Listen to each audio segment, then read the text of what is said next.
Hi everyone, so we are the Correlating group where we will discuss about correlating art activities with other school activities. Ayan, so let me start with this.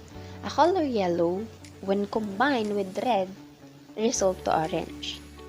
Different colors, no? Pero it result to new beautiful color na instead of just using yellow as it is, pwede nasamahan natin siya ng red para mas maging new or maging bago, ganyan. And like this color, pwede din nating pagsamahin or isama ang art with other school activities or other subjects. And we, as teachers, we are encouraged to be creative na to use every ounce of thing, every ounce of ideas, creativity, and ka-artehan. Ganyan. And art is one thing we can correlate or we can use with other activities. Arts with other subjects combined from other subject areas such as math, science, language, social studies, agriculture, work education, etc.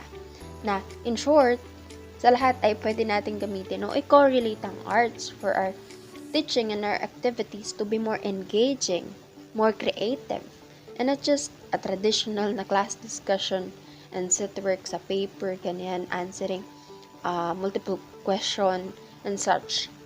And that's our report all about. It's correlating art activities with other school activities. So we have here 4 examples on how we can correlate arts with other subject. Na meron tayo ditong 4. Actually, there are specific art activities na i-correlate sa other subject. Ganyan. Ayan, so first, ito. Construction of puppets and their costumes and improvised puppet stage or theater, correlation with home science, and arts drama subjects. So in teaching home science or art drama subjects, we can use puppets, like to tell a story, a scenario na nakapasok sa subject matter mo. Now we can ask our students for their activity to make their own puppet costumes, puppet stage, or theater, which is making those materials involves art, diba?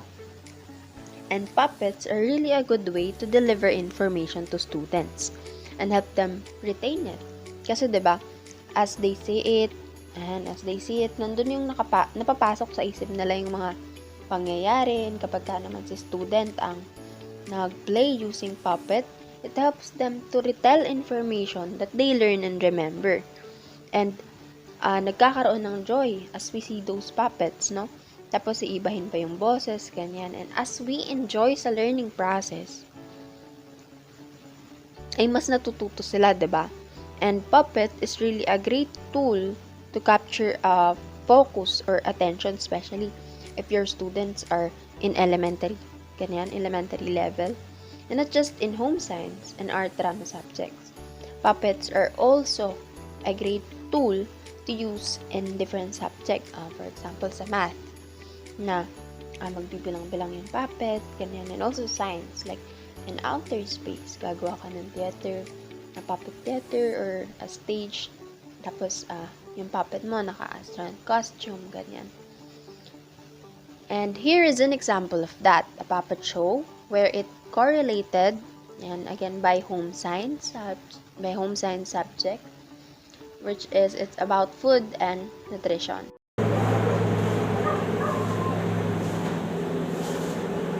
Ang sakit ng tiyan ko. Kumain lang naman ako ng cookies. Tsaka, kumain lang din ako ng mga ice cream. Sumasakit na yung tiyan ko.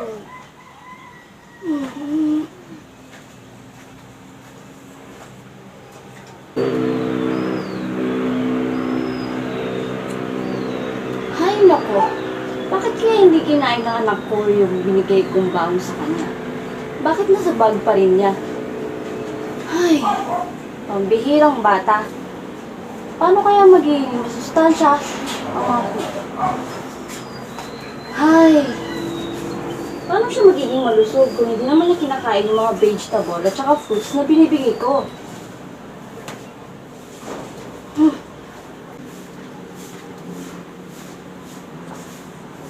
Oh anak, bakit di mo kinain yung mga binigay kong pagkain sa'yo? Eh kasi po, hindi naman po yun yung gusto kong kainin. Eh kahit na, yung binigay ko dapat ang kinain mo. Kasi masusustansya yun. Ano bang kinain mo? Bakit hindi mo kinain yung mga baon mo? Ah, ah, ah, pagkain po. Basta po yun. O bakit ipit na ipit ka dyan? Kasi po, masakit po yung tiyan ko. Ano bang kinain mo? Kumain po kasi ako ng ice cream. Tsaka yung mga junk foods po galing sa labas na binibenta ng ale. Ayun na nga bang sinasabi ko. Dapat, kung ano yung binigay ko sa'yo, yun yung kakainin mo. Dahil yun ay masusustansya. Naiintindihan mo ba ang nanay? Opo. Sa susunod, hindi mo na uulitin yan, ha? Opo. Sorry po. Ayos lang. Basta sa susunod, kakainin mo lahat ng mga binibigay ko sa iyong baon. Okay? Okay po. Ano po ba ang mga yon? Bakit po ba sinasabing masusustansya sila? Sige na. Uminom ka na ng vitamins mo doon at magpahinga ka na. Dahil bukas, may pasok ka pa, okay? Okay po. Sorry po.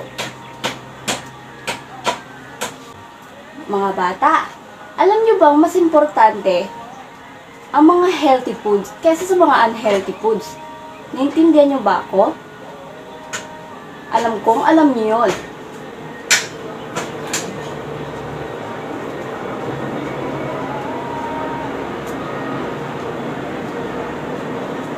Sa ngayon, ang pag-aaralan natin ay foods and nutrients. So, meron tayong 7 nutrients. Yun ay ang fats, carbohydrates, protein, vitamins and minerals, calciums, fiber, at water.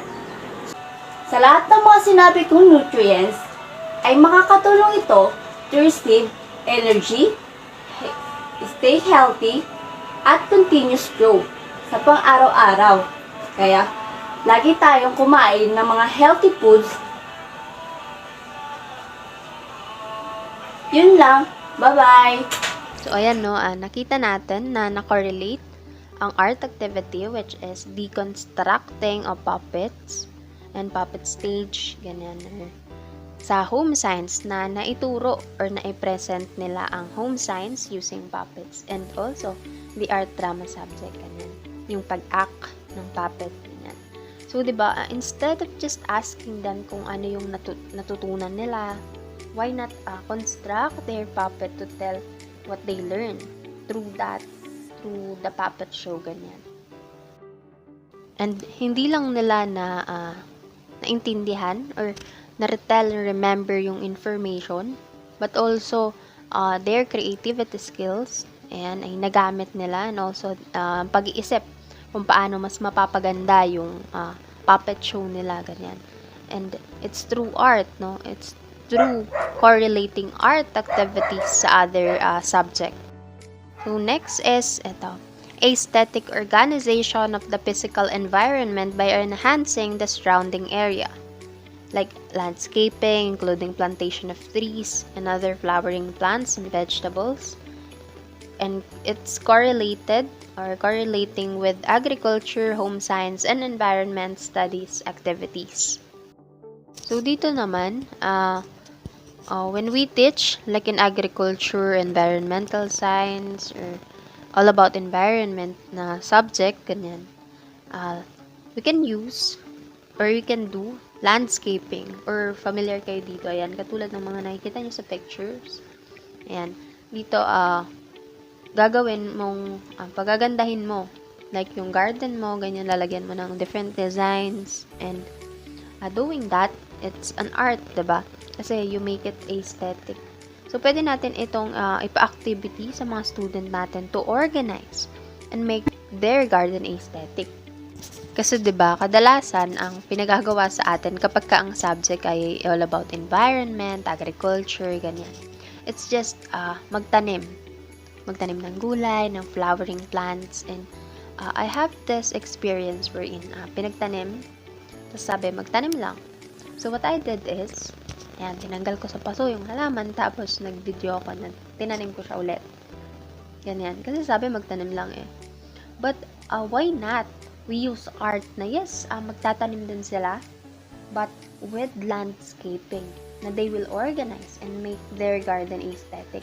Diba mas nakaka-enjoy yun at mailalabas nila yung creativity nila.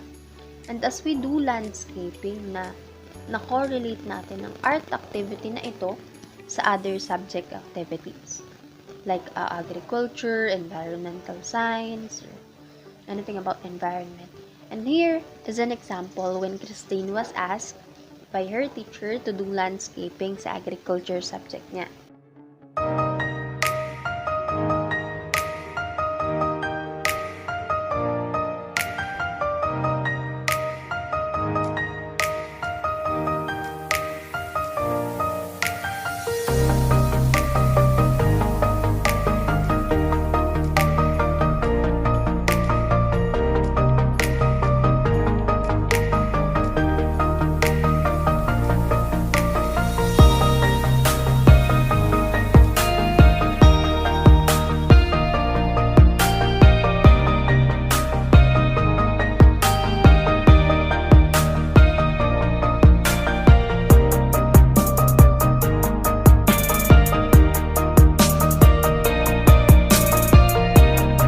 Okay, ayan no, nakita natin na Christine design. Ayan, kulay-kulay siya dyan ng mga bato, ganyan. Tapos, dinesign niya yung pagkakaayos, ganyan, ng mga tanim, ganyan.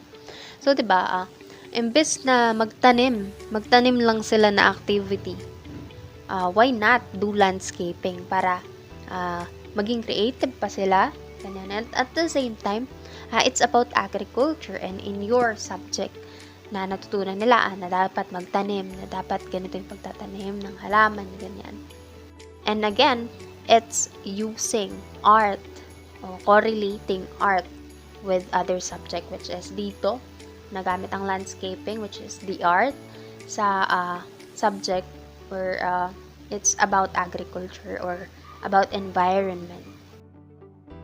Aside from puppets and landscaping, another is ito in constructing stage setting, props such as curtain, backdrop, stage lighting, improvised furniture sets, etc. Ganyan. Designing utility items correlating with work education activities.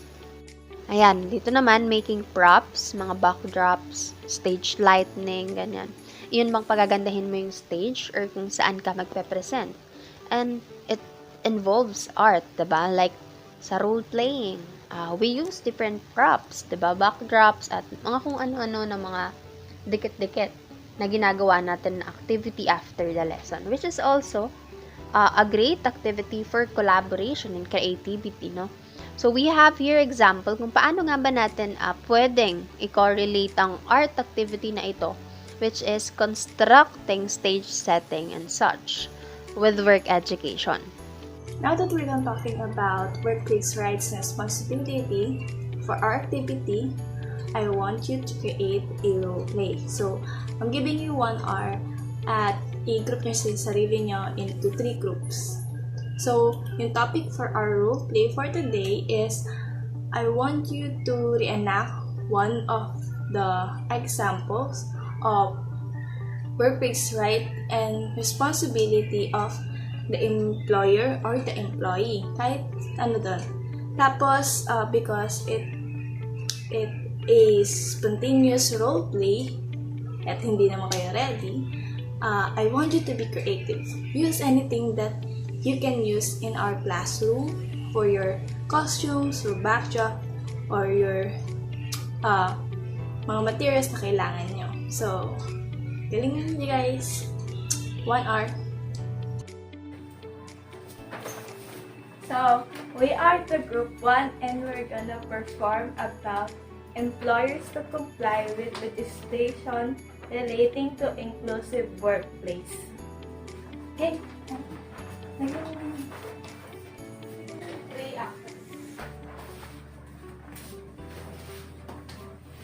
Ay, ma'am, kailan po kayo? Naghanap po kasi ako ng trabaho eh. Pwede po ba akong pumasok?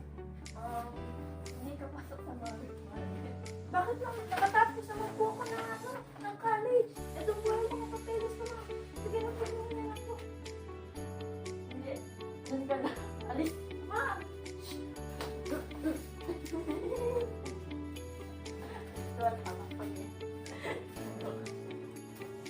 So, yun na po yung role play namin sa one of the examples. So, example po kasi nun is discrimination policy.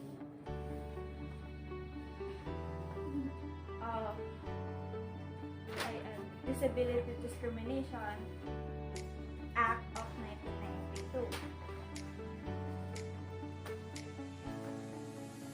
Yan, nakita natin na nagpa-activity yung teacher ng role-playing. And may mga ginamit sila sa role-playing nila, diba? Na mga props, ganyan. Like yung dinikit-dikit nila, yung sa pilay, yung tungkod niya, ganyan. So, sa pag-role-play nila ng about work education, na correlate ang pag-construct ng mga props, which is the art, yan, activities to work education subject. And lastly, designing the school magazine and bulletin boards, making poster for school functions, and greeting or invitation cards, stage scenes for music, dance, drama performances, etc. Correlating with applied art activities. And dito naman, correlating with applied art activities or sa mga play. Diba? Sa mga play, sa art subject, may mga posters, invitations, ganyan na ginagawa para malaman ng ibang students na may ganon. Na may ganon na event. Hindi lang sa drama subject, but also in different applied art, which is dance, music, mga ganyan. And as the student design those things, mapag-graphic and using different materials pa yan, diba? It involves art. Diba? They will design their own invitation and posters. So, we can correlate art with applied art, mapa-dance, mapa-drama, mapa-music pa yan. So, here is an example of how we can correlate art with applied art subject, which is designing invitation and posters.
Dito sa applied art subject ni Eliza, again, nakita natin that she designed their invitation and posters for their applied art activities na nagamit ang art activity sa applied art subject activities.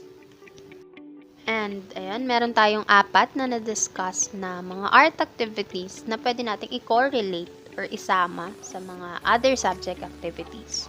Which is, una nga ay puppets, and then landscaping, and then yung pag-construct ng mga props and backdrops, and also the designing of invitation card, posters, magazine, ganyan, sa applied art subject.